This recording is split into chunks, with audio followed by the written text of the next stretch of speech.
Hey, what's up, guys? It's Synchronite here back again, and yeah, I'm getting back to Team 4 Star's top 12 sagas. I'm gonna do number 4 this time. Number 5 was the 21st Tenkaichi Budokai, I think, 21st tournament. I'm really interested to see what the other 4 are. I hope it doesn't annoy people, because I think I have an idea what the third one is. I mean, fourth one. I don't know. We'll see. But let's get right to it. 4. You do know that this is the 4th time Saga's been in 4th place on DBcember, right? Number 4 in our top 24 villains. Number 4 in our top 12 fights. Number 4 in our top 12 transformations. Now this. Damn. This is a coincidence. Also, really funny. We assume the placement of Cell is going to be a controversial one. I need to go check my other video to see if I did call this. Drama and a climax that puts not only other arcs, but other whole anime Did I call this? For me, it's I think I did. not in my top 5. Not that I dislike it, it just has some fundamental issues that Ooh. keep it from being my favorite. Kaiser. I had it as my number 4, so frankly, this is perfect. This saga begins with the return of Frieza. No, not that one. Frieza. Or that one. As a perfect way to start off a saga literally all about androids and cyborgs, our frosty fiend arrived on Earth complete with cybernetic replacements and a big, horny daddy. Oh, Before he can wreak my. havoc, a young man equipped with a sword and Super Saiyan shows up to bisect him and sends his papa to hell in kind. Also, what is it with Trunks cutting people in half? What a way to introduce a character. Frieza was far and away the biggest bad the series had ever seen, so to see him jumped this thoroughly and in such an incredibly awesome manner, its hype is all hell. Number 9 that on was the most hype. iconic moments in Dragon Ball, check it out. And afterwards we get to meet Goku again and learn that this stranger is actually Vegeta and Bulma's son from the future, and that the apocalypse by way of Skynet is coming. And to top all that, Terminator Goku dies reference. of heart fires before he can help try to stop it. It's a pretty insane beginning to the saga, and this sets up for mysteries, conflicts, death, and some of the series' most harrowing moments. We meet androids, cyborgs, Jinzo Ningen, and see our little crybaby Gohan grow into his own as the conflicts of his father's past come back to haunt them all. In terms of our main antagonists, the androids in Cell are undeniably iconic. Their designs and personalities are full of Toriyama's charm and aesthetic. The androids' devil-may-care attitudes are a stark contrast to Cell's single-minded devotion to his perfection, but their menace is felt all the same, especially when these terror teens wreck the entire Dragon team. Although I'd absolutely love to see the timeline where Toriyama's editors didn't make and change androids 19 and 20 from being the main villains. Where would he have even gone if that were the case? Would Android 20 be able to transform as well? Would we still have gotten Cell? Speaking That was of a good timelines, question. Toriyama definitely seemed to have taken some inspiration from the Terminator franchise. This saga plays a lot with time travel, adding a neat layer of complexity and mystery to the plot. Yeah, I'm a sucker for Going back to the time past traveling sets a ripple effect that of creates shows, new problems, movies. and even paves the way series. for Cell's perfection. Unfortunately, Toriyama does occasionally find himself struggling a bit with the trickiness of time travel. Yeah, and the story isn't helped by the insane amount of editorial interference. Or maybe it was helped. Who's to say? But the constant rewrites and redesigns definitely made this journey feel a lot rockier and haphazard in several places. Don't get me started on the absurdity of Dr. Ghetto making androids 17 and 18 the power source necessary for Cell's perfection, or Goku's absolute bullshit explanation of why they don't just find Dr. Ghetto and stop him from picking the androids. If I were Bulma, I'd have gone rogue and had Shenron teleport Jiro into the sun. But even with those narrative hiccups, there are just so many moments here that have stuck with me and many other fans over the years. The androids' first fight against our heroes leading to Vegeta's iconic arm break, Kami and Piccolo reuniting and finally bringing an end to their conflict. Back to the nameless Namek, Horrifying introduction in Nikki also Town, known as Piccolo. Piccolo versus 17. Tien's That was a good one. Kikoho, Cell becoming perfect. One of Triangles the into coolest fights in the squares. series with Goku versus Cell, Yep. Goku's sacrifice, and Gohan's transformation. And as I said before, As one of the a best good amount climaxes of in iconic anime. moments. And those are just the bigger moments. This saga is long and winding, with plenty of mysteries and fascinating reveals. And it feels like the entire cast gets to be directly involved. It's admittedly a little frustrating that the main crux of the saga takes so long to get moving, as we're introduced to antagonist after antagonist, until we arrive at Cell, who himself still goes through several radical transformations. That's truly a shame too, because while Perfect Cell's design is definitely memorable and his personality is serviceable, his first form is the most unique all around.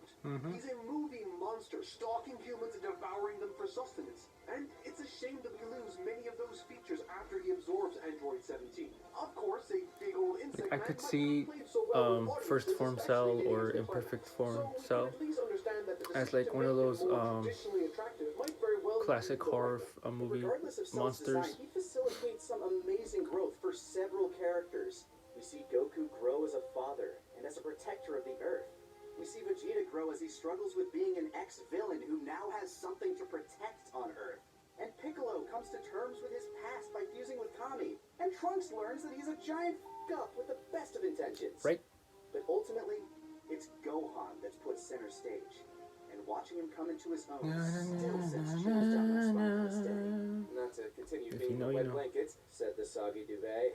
But some of the issues we see him struggling with here seem a little manufactured. And while I'm certainly a fan of showing over telling, it would have been nice to have gotten some time with Gohan to explore these particular struggles. It's a problem that's worse in the manga, where a lot of time spent with Gohan and Goku training is missing, meaning that Gohan's actual involvement with this arc is incredibly minimal, to the point where his involvement in the Cell games is a big surprise to everyone, and I'd argue, not a good surprise.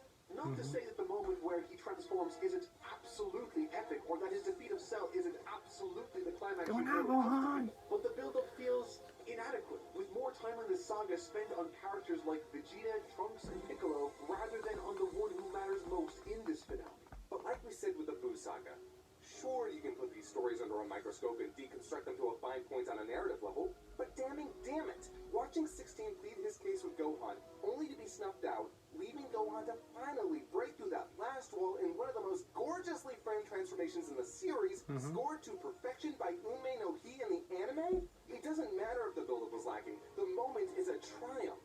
The culmination of Gohan's character over I got a 4 little bit of years in the goosebumps. making. And the father-son Kamehameha will be etched into my brain until I die. The last desperate beam struggle dwarfing any other in the series. It's just so fucking cool! No other finishing Dragon Ball hits like this. Narrative issues be damned. The finale of this arc cemented Gohan as a fan favorite for a lot of people, which, as we mentioned, would be a point of contention in later material, but f that. Here, in this moment, in this arc, it's awesome. Dramatic finish. The Android saga feels like a finale, which is only bolstered by the fact that after this, we get the longest time skip in the manga up until that point at 7 years. In all honesty, I can see why people believe that this was where Toriyama wanted to end it. With an epilogue, But what if this would have it been a actually bittersweet did end but there? genuinely fulfilling conclusion. And then when you have Dragon Ball for like the longest time, that's I weird. mean, that'd be a terrible idea. Is Kaiser okay? We regret nothing, Mark. Okay, so that was number 4, the Androids saga. You know, everything starting from Mecha Frieza's return all the way to Perfect Cell's demise. Yeah, I don't know if I called this one